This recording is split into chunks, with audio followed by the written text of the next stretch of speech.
On Friday, the Martyrdom Day of Food Movement Martyrs with the initiatives of DYFI, TYF, TSU and SFI was observed. Present were the Tripura State Secretary of the Democratic Youth Federation of India, Navarun Dev and others.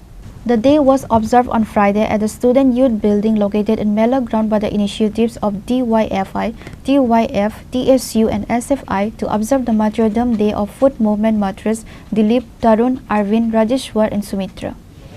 Dilip তরুণ অরবিন্দ এবং রাজেশ্বর সুমিত্রা তাদের প্রতি আমার শ্রদ্ধা নিবেদন করছি আমাদের চারটি সংগঠন এসএফআই, ডিওয়াইএফআই, টিএসইউ, টিএফ এর পক্ষে 1966 সালে রাজ্যে তীব্র খাদ্য সংকটে রাজ্য জুড়ে বামপন্থীরা খাদ্য আন্দোলনে নেমেছিল। ওই সময় আন্দোলনকে দমন করতে গিয়ে পুলিশ সরকারের নির্দেশে দমন-পীড়ন চালাচ্ছিলেন।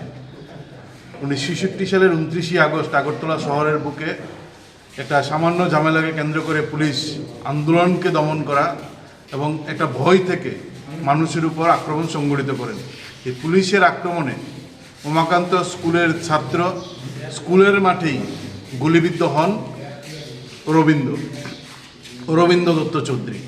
প্যারাডাইস চমনিতে আরেকজন ছাত্র তরুণ এবং সূর্য চমনিতে আরেকজন ছাত্র, সে একটা দোকানের মধ্যে কাজ করত, দিলীপ, তারা এই 1966 সালে খাদ্য আন্দোলনের পুলিশের গুলিতে তারা মৃত্যুবরণ করেন। 1990 সালে আমাদের রাজ্যের জুলাইবাড়ির দেবদারুতে কংগ্রেসে ঘাতক বাহিনীর হাতে জোটরাজত্বে শহীদের মৃত্যুবরণ করেন ডিওয়াইএফআই রাজ্যের অন্যতম নেতৃত্ব দুজন, এবং তারা দুজনেই ছিলেন আমাদের রাজ্যের খেলোয়াড় রাজেশ্বর সিনহা এবং সুমিত্রা সিনহা। ফলে আমাদের আজকের এই দিনটা একদিকে খাদ্য আন্দোলনের শহীদ আর একদিকে গণতন্ত্র পুনরুদ্ধারের লড়াইয়ের দিন, তরুণ যুবক যুবতীর শহীদ। আমরা গোটা রাজ্যে এসএফআই, ডিএফআই, টিএসইউ, টিএফ আমরা উদযাপন করছি, আমরা শ্রদ্ধা জানাচ্ছি।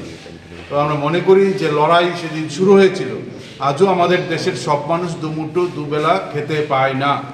এখনও আমাদের রাজ্যের আজকেও গণতন্ত্র সবচেয়ে বেশি আক্রান্ত গোটা দেশে আমাদের রাজ্যে।